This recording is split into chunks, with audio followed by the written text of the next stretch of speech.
and welcome to Centurions Corner, and in this episode we're going to upgrade Captain Phasma.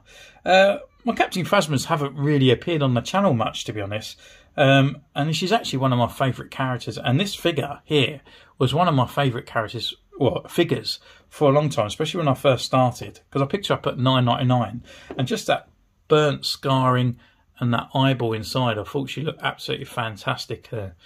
Yeah, I know it's from The Last Jedi, you know, God forbid, but actually I do really like this figure. But what I want to do is really upgrade this one. I want to make her nice and shiny. I want to make what Captain Phasma should be like. Obviously this one's got a better one because it's got a nice cloth material cape. So what I'm going to do is pop the heads off and then swap the capes over, and then obviously we can actually paint this figure up. So what I'm going to use, what we used before, is the nice liquid chrome pens. So I'm just going to literally simply apply all over the figure where it is silver. I have tried a couple of areas so you can see just inside there what she's going to look like. So she'll be like that completely all over. I will leave this one because obviously you've got the battle scarring and stuff like that, so I'll leave that as it is. So I guess without further ado, let's just crack on with the show.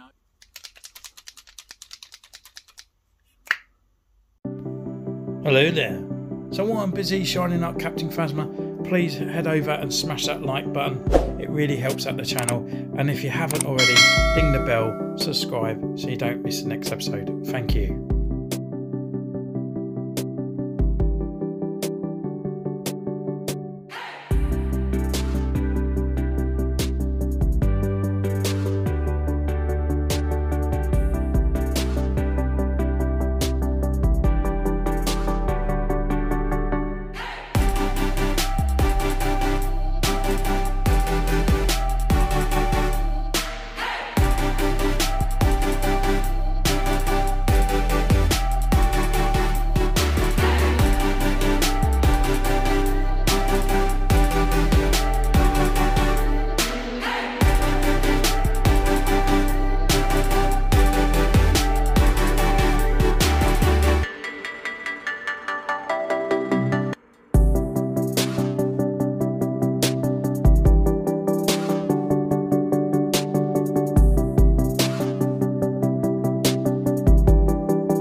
So here she is, all finished and nice and shiny and ready to go back on the shelf, or actually back in the sequels box for now. But yeah, she looks absolutely fantastic, and it just adds that extraness to that figure. I think she was one of the best things to come out of Force Awakens as well. So we've actually stolen the cape off the other Captain Phasma. It's just to give her that nice cloth cape where she can actually get the most out of her articulation to be the ultimate deluxe Phasma that we can have. So taking a closer look, you can actually see the shine in her chest. If I wave my hand around the belly, you can actually see my hand just in there, which is really cool.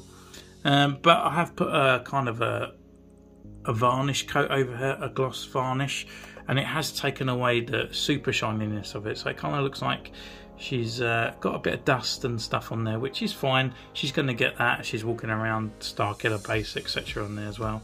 So with the helmet, we just tried not to go over any of the black, and the same all over her body as well. Underneath the cloth cape, we can have a look and look at the armour there. So as you can see, it's kind of had a little reaction to it. It's probably ideal to get like a spray can kind of one. I mean, mine was a paintbrush, so I've affected it on there. But I'd highly recommend actually varnishing your figure, because the paint kind of, even though it dries, it sort of sits on there. But as soon as you put a bit of pressure on there with your thumb, a little bit of heat, you're actually going to leave a thumbprint as well. But yeah, it still shows off that armour and that nice shine all over her body, and she looks fantastic, and down to her shiny little boots. I've actually used this trick before on the channel as well. A little while back, I actually did a TC14 on there, so it all helps, and you can actually put this to other figures as well for very shiny ones. I don't think I coated this one either, so she's gone a little sort of a bit robust over the time, but again, it is probably just dust off the shelf. And also we can actually take a look at the other Captain Phasma as she looked before, which is just this sort of like normal shiny sort of silver. It's quite a nice silver that they do, but you know, she needs to be super shiny and glossy, because that was actually pretty much her look. So using these Molotov liquid chrome pens, I actually put the link in the description as well. You can actually buy them from Amazon. They're normally about 18 sort of pounds, and you can actually get like 2 in there. So you've got kind of different nibs. You've got a thin nib, and you get one with a fatter nib. So you can actually get quite a lot of coverage on there as well. And if you do struggle to get other areas in, you can actually bleed the paint out of the pen and use a paintbrush to get into other areas as well. So yeah, these are really pretty cool. It's an easy custom thing because it's a pen, you're not painting or anything, so you know, it's a little bit easier for you. So it's a quick, easy, nice and upgrading for Captain Phasma, or even other characters if you have any spares. So let me know in the comments down below if you do try this at home. Otherwise, you can ding the bell and subscribe so you don't miss the next episode. And also in the description, you can find my Instagram and Facebook page as well, where I'll be showing off more pictures of these, and it's just nice to actually communicate with you guys as well. So until next time, take care, and I'll see you soon.